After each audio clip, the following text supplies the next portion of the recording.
Hello everyone, welcome back to my channel. आज का हमारा टॉपिक है परिवहन।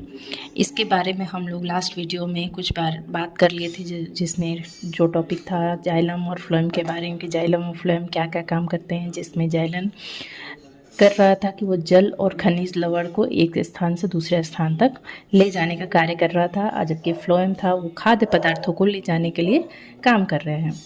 अब जो है कि पौधों में पदार्थों के परिवहन की क्रियाविधि किस तरह से कार्य हो रहे हैं, इसके बारे में बात करेंगे। तो सबसे पहले जो खाद्य जल खनिज लवण एवं खाद्य पदार्थों के परिवहन के लिए निम्नलिखित दो क्रियाओं से सहयोग मिलता है। तो पहला क्रिया होता है, दो क्रियाएं लगती है। पहला होता है हमारा स्थानांतरण। स्थानांतरण इसमें जो घुलित पदार्थों का चालन रहता है, घुलित पदार्थों का चालन पौधों के एक अंग से पौधों के एक अंग से दूसरे अंगों तक होता है। दूसरे अंगों तक होता है। दूसरा होता है हमारा वाष्पोत्सर्जन की क्रिया। वाष्पोत्सर्जन वाष्पोत्सर्जन की क्रिया जिसके द्वारा जल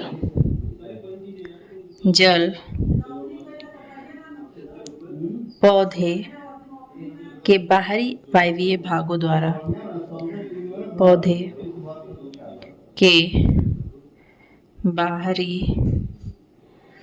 वायवीय भागों द्वारा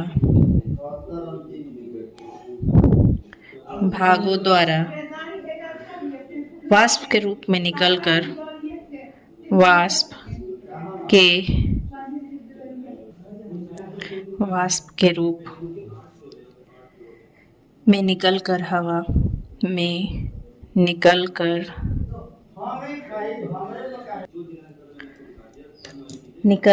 हवा में मिल जाता है। निकलकर हवा में मिल जाता है। हालांकि जो जल की बहुत अधिक मात्रा का अवशोषण जड़ द्वारा होता है, लेकिन इसका लगभग 10% ही भाग पौधों की जरूरी क्रियाओं में उपयोग हो पाता है। एवं लगभग जितना 90% जो वाष्प के रूप में पत्तियों की सतह से वायुमंडल में मुक्त हो जाते हैं।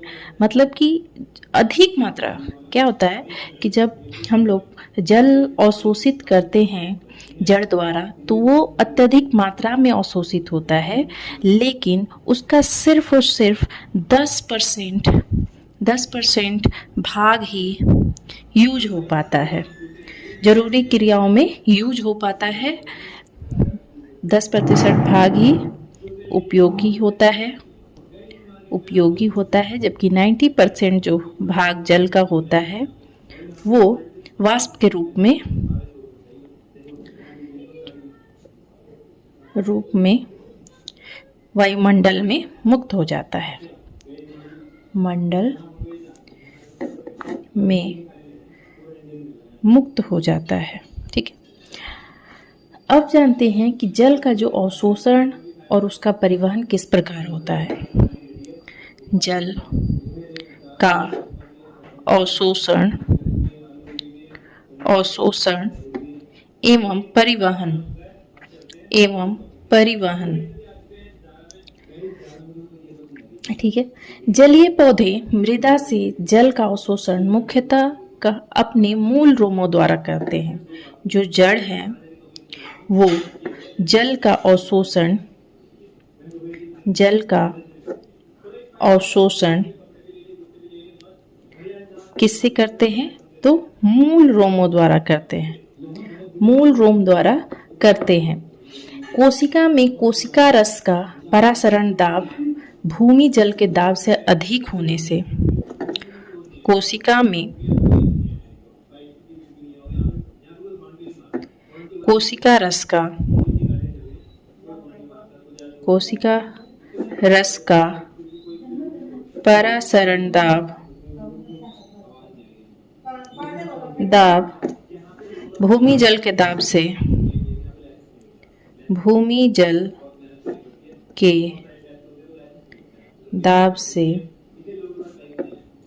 अधिक होने से जल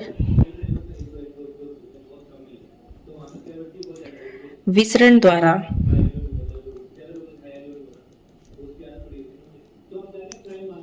मूल रोम की कोशिकाओं में प्रवेश कर जाता है। मूल रोम की कोशिकाओं में प्रवेश कर जाता है, जिससे क्या होता है कि मूल रोम की जो कोशिका है वो स्फीत अवस्था में आ जाती है। जो मूल रोम की कोशिका स्फीत अवस्था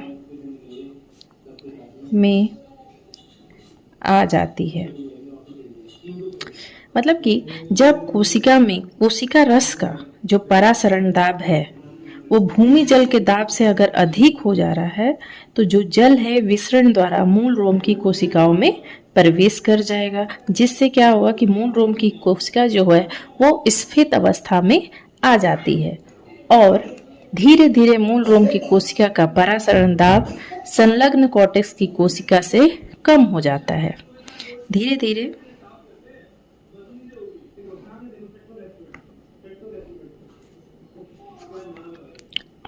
मूल रोम की कोशिका के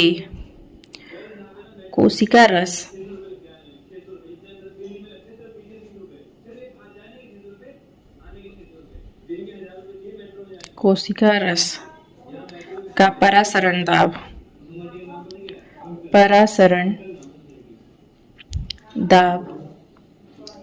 संलग्न कॉर्टेक्स की मतलब कि जो उससे लगी हुई है संलग्न कॉर्टेक्स की कोशिका से कम हो जाता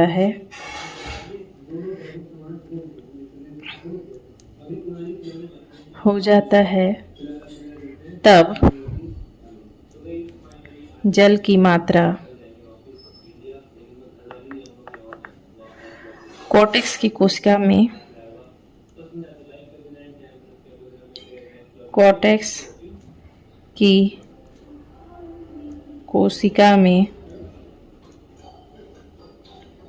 चला जाता है। पहले आया आपका भूमि जल से जो जल है वो मूल रोम की कोशिकाओं में पहुंचा, फिर वो स्फीत हुआ, फिर धीरे धीरे क्या हुआ कि कोशिका रस का परासरण दाब जो हो गया वो संलग्न कॉर्टेक्स से जो उससे संलग्न कॉर्टेक्स थी उससे कम हो जाएगा। तब क्या होगा कि जल की कुछ मात्रा क्या होगी कॉर्टेक्स की कोशिका में चली जाएगी और उसके फलस्वरूप वो भी क्या हो जाएगा, जो हमारा कॉर्टेक्स है वो कॉर्टेक्स स्फीत अवस्था में आ जाएगी। स्फीत मतलब जिधर जिधर जल जाएगा वहां वहां वो स्फीत अवस्था में आ जाएगी। इस प्रकार इस क्रम के लगातार होने से इस कोशिका से दूसरी कोशिका और दूसरी से तीसरी में होकर अंतः त्वचा की मार्ग कोशिकाओं से जाइलम वाहिकाओं में क्या होता है, जल विस्तारित होता है। तो अब क्या होगा कि वो कहाँ चला जाएगा, हमारा जल अब जाइलम वाहिकाओं में चला जाएगा। जाइलम वाहिकाओं में चला जाएगा। और वाहिकाएं का क्या काम है कि वो जल को एक जगह से दूसरी जगह ले जाता है। यहाँ एक दाब उत्पन्न होगा जिसे मूल दाब कहते हैं। यहाँ पर यहाँ एक दाब उत्पन्न होगा जिसे मूल दाब कहते हैं। ठीक है। अब आता है खनिज लवणों का अवशोषण। ये था हमारा जल का अवशोषण।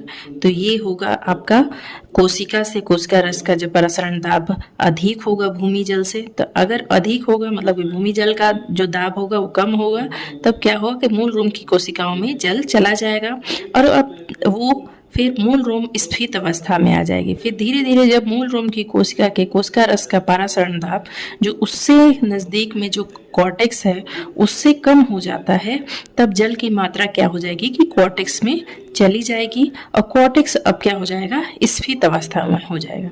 इसी तरह से एक कोशिका से दूसरी कोशिका में चली जाएगी।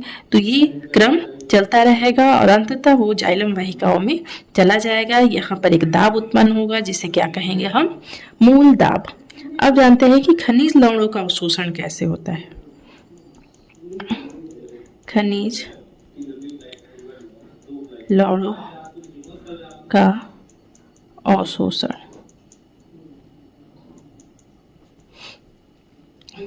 हम जानते हैं कि मिट्टी के जल में अनेक लवण मौजूद होते हैं। जब परासरण द्वारा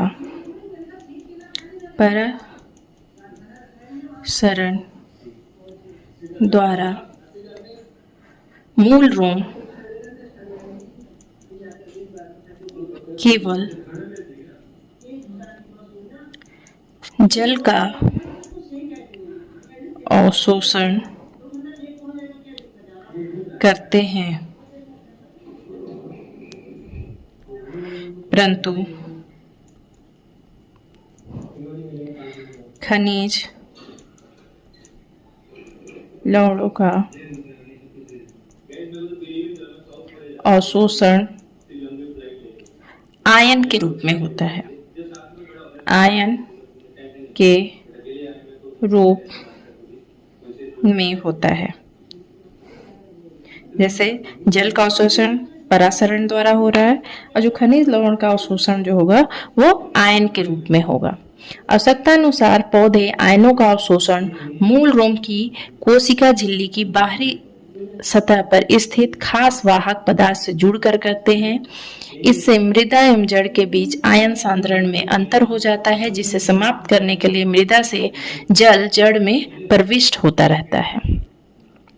यहाँ क्या होता है कि जब आवश्यकता पड़ती है पौधों को आयनों का अवशोषण करने के लिए, तब वो मूल रोम की कोशिका झिल्ली की बाहरी सतह से पौधे आयनों का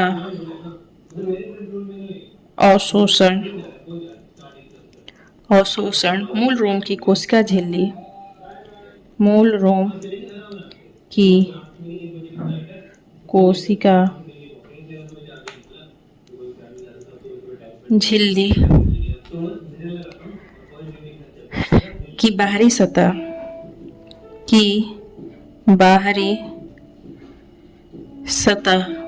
पर स्थित खास वाहक पदार्थ से जोड़कर करते हैं। खास वाहक पदार्थ से जुड़कर करते हैं।